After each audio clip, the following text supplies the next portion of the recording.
But let's talk about goal setting. So when you just mentioned that people, when they get in Australia, the first thing is like they have to set goals. Some recent graduate can talk about many other things where because they set it the goals. So as a new migrant, how you set your goals when you are in the country? You are okay. You got a job and everything, but now you're thinking to progress or scale your career and grow yourself in Australia. So what should be the goal strategy and how you set the goals? So first question is that. Yeah. So I think you can have a kind of a short-term goal that look next 6 to 12 months, this is what I want to achieve, right?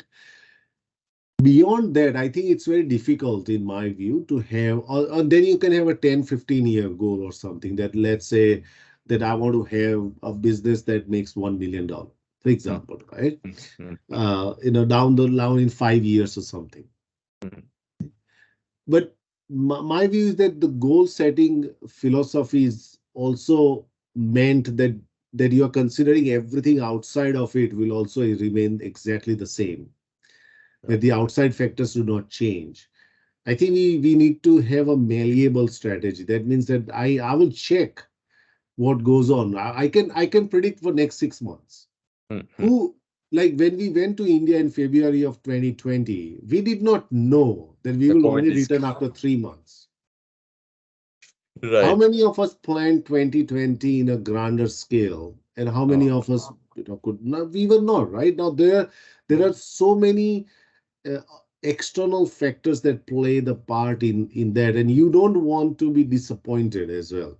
So I'm a believer of that. You can have a short-term goal and you can have a huge long-term goal, and then you keep checking whether that you've achieved that or not.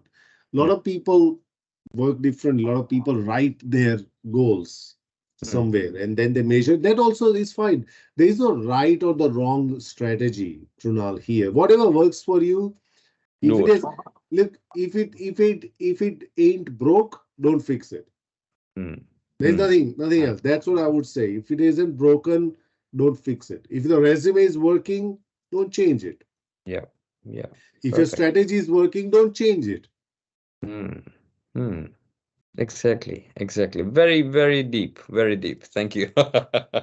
So when we come to Australia and when we try and do all these activities and growth and jobs and families and all that, we miss out few things, which is having fun or having, taking care of your health.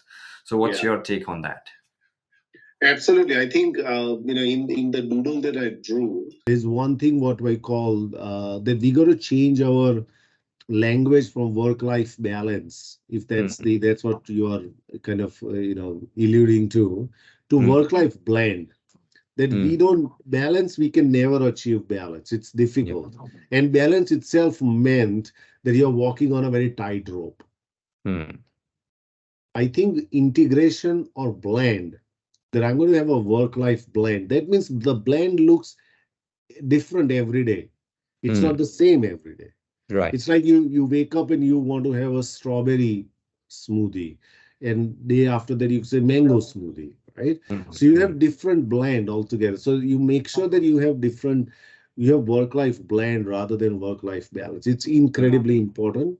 And given what you talk about, the increasing pressure on ourselves about cost of living, to housing, to everything else, I think it is becoming increasingly important that you have kind of a blend which works for you. So in Australia, I think I've always believed that people always have got either a volunteering thing, either they do sports, either they do some activity, most of them, to keep themselves engaged outside of work.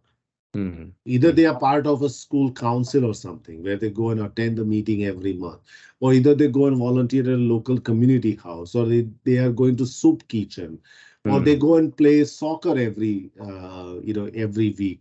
So people are always involved into something. It takes your mind off. Secondly, that also brings energy into the work that you do too. Right? So as after the COVID, I think self-care is becoming a hugely important thing. It is said that you got to look after yourself. It's like having an oxygen first on yourself and then giving it to Then putting someone mask. next to you. Yeah, That's right. Yeah. absolutely, absolutely.